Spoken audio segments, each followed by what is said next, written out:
Joko Widodo, Presiden ke-7 Republik Indonesia, buka suara atas perolehan suara Ridwan Kamil dan Suswono dalam Pilkada Jakarta. Berdasarkan hasil hitung cepat Litbang Kompas, pasangan RK Suswono memperoleh 40,02%, sementara pasangan Pramono Rano memperoleh 49,49%. Jokowi enggan menanggapi suara RK Suswono yang berdasarkan hasil hitung cepat berada di bawah Pramono Rano, walaupun pasangan Cagup Jakarta nomor urut 1 ini mendapat dukungannya dan Presiden Prabowo. Pak RK kalah nih Pak di Jakarta Pak. Pak RK kalah di Jakarta, padahal Bapak sudah ke Jakarta, ada imbauan atau terima aja nih Pak RK kalah Pak? Tanyakan ke Pak RK.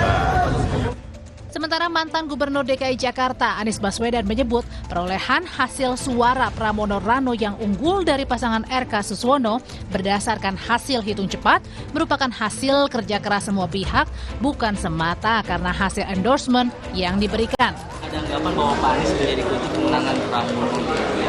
Ada banyak faktor yang bergerak dan terlibat. Jadi yang penting suasananya tenang teduh, semua menerima hasil dan alhamdulillah perhitungan juga sudah 100%. Jadi mudah-mudahan bisa langsung bersiap untuk menjalankan tugas di pemerintahan. Berdasarkan data Litbang Kompas, endorsan atau dukungan dari Prabowo, Jokowi, Anies, dan Ahok memberikan efek dalam memengaruhi pilihan warga Jakarta.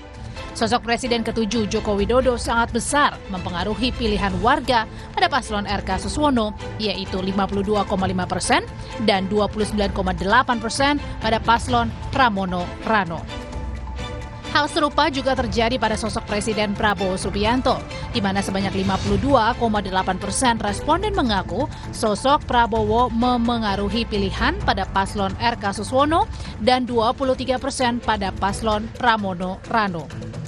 Sementara sosok Anies memengaruhi pilihan warga sebanyak 19,9% pada paslon RK Suswono dan 60,3% pada paslon Pramono Rano. Sementara Direktur Eksekutif Lembaga Survei Indonesia Jayadi Hanan menegaskan endorsement atau dukungan yang diberikan tokoh nasional dalam pilkada bisa memberikan efek positif dan negatif. Dukungan Jokowi untuk RK dinilai bisa memberi dampak positif untuk soliditas pendukungan Prabowo Gibran di Pilpres kemarin. Namun dampak negatifnya hilangnya suara pendukung Anies yang dinilai kontra dengan Jokowi. Dampak positif dari dukungan Pak Jokowi itu dugaan saya adalah untuk mensolidifikasi para pemilih Prabowo Gibran kemarin di DKI. Jumlahnya sekitar 40%-an, gitu kan? Nah, tetapi pada saat yang sama ketika Pak Jokowi mengendorse RK, di RK itu kan banyak pemilih Anies. Nah, umumnya pemilih Anies itu kan anti Jokowi. Jadi para pemilih Anies terutama yang non PKS yang masih mikir-mikir untuk atau pemilih Anies yang juga PKS itu bisa jadi karena adanya dukungan Jokowi ke RK itu mereka malah pindah. Sejauh ini, pasangan Cagup RK Suswono masih optimis Pilkada DKI Jakarta berjalan 2 putaran. Sementara pasangan Cagup Pramono Rano sudah mendeklarasikan kemenangan dalam 1 putaran di Pilkada DKI berdasarkan hasil hitung cepat dan perhitungan internal tim pemenangan. Tim Liputan, Kompas TV. Pasangan Cagup RK Suswono tertinggal dari hasil hitung cepat semua lembaga survei. Kedua pasangan ini sebelumnya mendapat dukungan atau endorsement dari sejumlah tokoh nasional, mulai dari Presiden ke-7 RI Joko Widodo hingga Presiden saat ini Prabowo Subianto. Lalu apakah Jokowi efek sudah tidak berpengaruh di Jakarta? Kami akan bahas bersama Direktur Eksekutif Carta Politika Yunarto Wijaya, dan kita juga masih menantikan kehadiran dari narasumber kami lainnya, yakni politisi dari Partai Golkar Nurdin Halid. Pak Nurdin, Mas Toto, selamat sore, apa kabar? Halo, selamat sore. Terima kasih sudah bergabung bersama kami. Kalau melihat Litbang Kompas kan hasil endorsementnya Pak Jokowi bisa menggerek elektabilitasnya RK Suswono seharusnya, Pak Nurdin. Tapi yang terjadi kan sebaliknya. Hal apa yang dibaca Golkar dan Kim Plus yang berubah polanya di sini? Ya, memang kita mesti memahami bahwa pemilih di Jakarta itu kan 60-60% itu pemilih cerdas ya.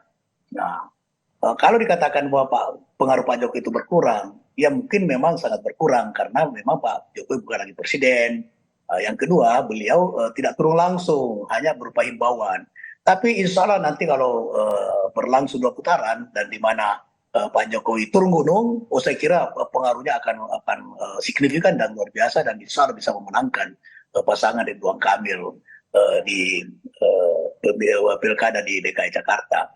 Memang kita mesti memahami kondisi masyarakat kita, apalagi sekarang tingkat partisipasi itu sangat rendah sepanjang sejarah pilkada ya, khususnya di DKI. Ini juga salah satu faktor yang membuat daripada untuk putaran pertama ini, dan saya yakin akan putaran kedua agak tertinggal dari pasangan Mas Pram dengan Rano Karno. Tapi saya juga yakin bahwa hasil akhir nanti adalah 2 putaran, karena kalau kita lihat sekarang kan belum ada yang mencapai 50% lebih gitu. Ya sekalipun Pak Mas Pram sudah mengklaim, tapi hasil akhir nanti kan perhitungan manual daripada KPU.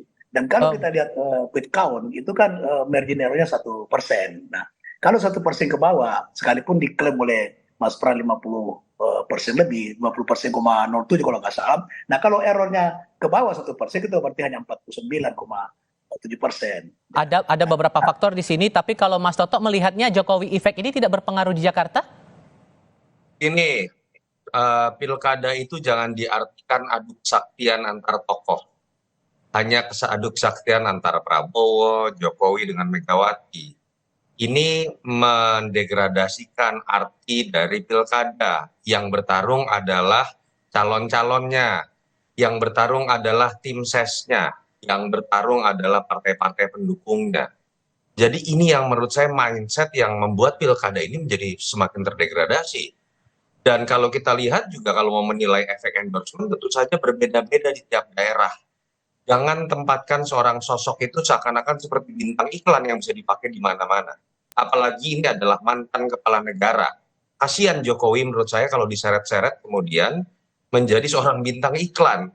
Dibawa ke sini, dibawa ke sana, lalu kemudian nilai dari hasil pilkada ditentukan oleh seberapa kuat Pak Jokowi. Pak Jokowi akhirnya dinilai kan tidak sakti di Jakarta, tapi masih sakti di Jawa Tengah.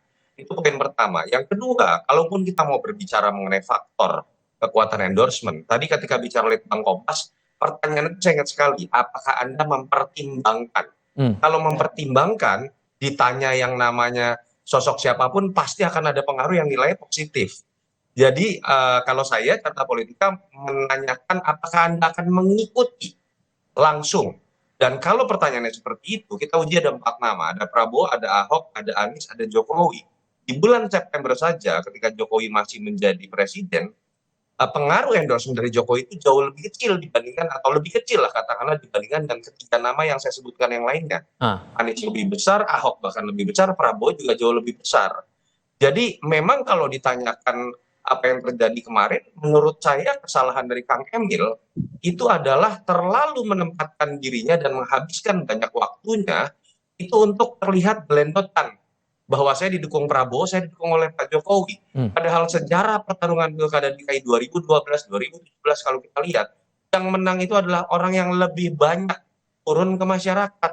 Karena hanya 267 kelurahan, 44 kecamatan.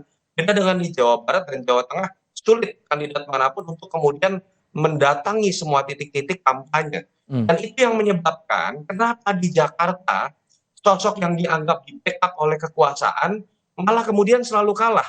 Pengalaman ketika Ahok, pengalaman ketika bicara mengenai Foke dengan Nahrawi, itu dua-duanya adalah pasangan yang dianggap backup oleh kekuasaan. Tapi ketika kemudian dilawan oleh pasangan yang lebih rajin turun, disitulah kemudian perubahan bisa terjadi. Itu yang menyebabkan kenapa 3 kali pilkada yang menang adalah kuda hitam, yang surveinya di awal-awal selalu kalah. Itu yang menurut saya sangat saya sayangkan. Saya kenal sekali dengan Kang Emil sudah sejak lama, tetapi ketika kemudian melihat Kang Emil sekarang, dia adalah Kang Emil yang berbeda energinya dengan ketika dia maju wali kota ataupun gubernur. Sekarang seperti terlihat menjadi subordinat dari kekuatan-kekuatan besar, terkesan manja. Bahkan saya sayangkan apa yang dilakukan oleh Ara Sirait di terakhir-terakhir dengan membawa isu ketika kemudian Anies mendukung, non-muslim kemudian tidak akan memilih lagi dan pemilih berkurang. Buat saya itu blunder terbesar yang akhirnya membebani Ridwan Kamil di masa-masa terakhir. Tapi Pak Nurdin ada juga pandangan begini membandingkan antara posisi Pak Jokowi mendukung RK dengan posisi Pak Jokowi mendukung paslon di Pilgub Jawa Tengah yang membuat akhirnya kondisinya jadi berbeda di sini. Jadi ada kesan bahwa Pak Jokowi tidak all out mendukung pasangan Ridho. Benar pandangan itu? Tidak seperti itu ya. Saya sependapat dengan Bu Toto tadi bahwa yang bertarung di sini adalah Kang Emil dengan pasangannya, dengan Mas Pram dengan pasangannya. Itu betul. Persoalan ada pengaruh tokoh itu pasti ada pengaruh. Tetapi apakah signifikan? Itu belum tentu. Apakah ikut menentukan? Belum tentu juga. Tetapi kemudian dia membantu pemenangan, dia. Pengaruh tokoh itu hanya dalam konteks dia membantu. Ada dua instrumen yang perlu kita paham dalam pemenangan sebuah pilkada. Yaitu yang pertama adalah instrumen partai. Nah, apakah instrumen partai di mana Kang Emil ini itu adalah didukung oleh 7 partai di koalisi Indonesia Maju, lebih dari 7 partai. Nah, ini apakah ini solid? Nah, menurut saya, ya kebetulan saya sudah tidak ikut lagi aktif di DPP untuk pemenangan itu. Menurut saya bahwa instrumen partai ini tidak bergerak sebagaimana mestinya. Yang kedua, instrumen relawan itu. Nah, dua instrumen itu sebenarnya yang paling signifikan untuk menangkan. Jadi saya setuju sekali dengan Bung Toto bahwa kita jangan menyeret-nyeret Pak Jokowi. Pak Jokowi itu berbeda ketika dia jadi presiden dan sudah tidak menjadi presiden. Kalau pengaruh Pak Prabowo itu pasti banyak pengaruhnya. Tapi kemudian itu tidak semata-mata bahwa pengaruh Pak Prabowo sebagai presiden sekarang ini itu yang menentukan, tetap calonnya itulah yang sangat menentukan. Muncul lagi pandangan bahwa partai Kim dari Kim Plus juga tidak solid mendukung pasangan RK. Benar juga tanggapan itu, Pak? Bagaimana? Gimana menanggapi kalau ada pandangan Kim Plus tidak solid mendukung pasangan RK walaupun kemudian endorsement itu sudah ada? Solid mendukung, tapi instrumen partai ini tidak, struktur partai ini bukan tidak solid, tapi tidak maksimal di dalam memenangkan ini. Nah, coba kita lihat, apakah semua ketua umum partai bersama seluruh timnya itu turun melakukan kampanye? Kan tidak, itu. Ya, apakah semua di Kim itu semua ketua umum partai, semua instrumen partai sampai ke tingkat bawah, di tingkat kelurahan itu turun mereka dalam kesadaran mengkampanyekan dari Pak Prabowo? Saya kira tidak. Itu saya maksud. Solidnya Kim itu mendukung ya, tetapi kemudian di dalam proses pemenangan itu tidak maksimal menurut saya. Tapi saya yakin bahwa 2 putaran terjadi akan pasti Kim ini solid dan itu akan all out ya, daripada instrumen partai maupun instrumen lawan untuk memenangkan itu. Termasuk daripada anggota DPR RI, fraksi, seluruh fraksi partai pendukung daripada Pak Kang Emil itu akan turun ya, all out betul itu untuk memenangkan putaran kedua ini soalnya. Singkat saja Mas Toto dengan pertanyaan yang sama, apakah Pak Jokowi tidak all out mendukung Ridho dan begitu juga dengan Kim Plus? Tahu saya Pak Jokowi sampai datang ke kafe, sampai mengeluarkan kalimat secara eksplisit menyatakan dukungannya. Jadi menurut saya mungkin saja all out. Tetapi balik lagi, Jakarta ini jangan kemudian dianggap pemilihnya itu adalah pemilih yang bisa disuruh-suruh. Pemilihnya itu pemilih yang tidak berpikir, tidak merenungkan sendiri, tidak menilai sendiri, tapi adalah pemilih yang ngikut aja apa kata orang-orang yang dianggap berkuasa. Disitulah letak kesesatan berpikir, bukan hanya yang terjadi pada pilkada sekarang, tapi pilkada DKI sebelumnya. Itu yang menurut saya jadi blunder dari Ridwan Kamil. Dan terakhir itu dipertunjukkan oleh Ara Sirait bahwa kalau kemudian ingin melihat siapa yang suaranya tinggi, siapa yang didukung Prabowo dengan didukung Jokowi atau didukung Megawati, ternyata masyarakat Jakarta, Jackmania, lalu kemudian masyarakat yang kita tahu sangat independen, ngerti cara tahu informasi, program mana yang baik, nonton debat, melihat dialog dari kampanye-kampanye yang ada. Pada titik itulah menurut saya Ridwan Kamil berbeda dengan apa yang kita lihat di Jawa Barat dan kemudian di Wali Kota Bandung, dan itulah yang menjadi penyebab. Jadi menurut saya lebih baik introspeksi diri. Ketika berbicara mengenai kemungkinan 1 atau 2 putaran pun, tim tes Ridwan Kamil harus sadar loh. Yang menentukan 1 atau 2 putaran bukan selisih kecil antara Pramdul dengan yang namanya suara Ridwan Kamil, tapi apakah 50% atau tidak. Dibandingkan dengan suara Ridwan Kamil, selisihnya sekitar 11%. Menurut saya itu jadi sebuah catatan buat tokoh nasional seperti RK, artinya ada sebuah kesalahan. Dan menurut saya salah satunya adalah karena terlalu berharap pada tokoh-tokoh besar. Oke, Mas Toto dan Pak Nurdin Halid, terima kasih banyak sudah berdiskusi bersama kami hari ini. Selamat sore semuanya. Terima kasih Mas Tifal, selamat sore. Berita lain usai jeda, Satreskrim Polres Metro Jakarta Selatan pada Sabtu siang menggelar olah tempat kejadian perkara lanjutan di lokasi pembunuhan ayah dan nenek oleh seorang anak berusia 14 tahun.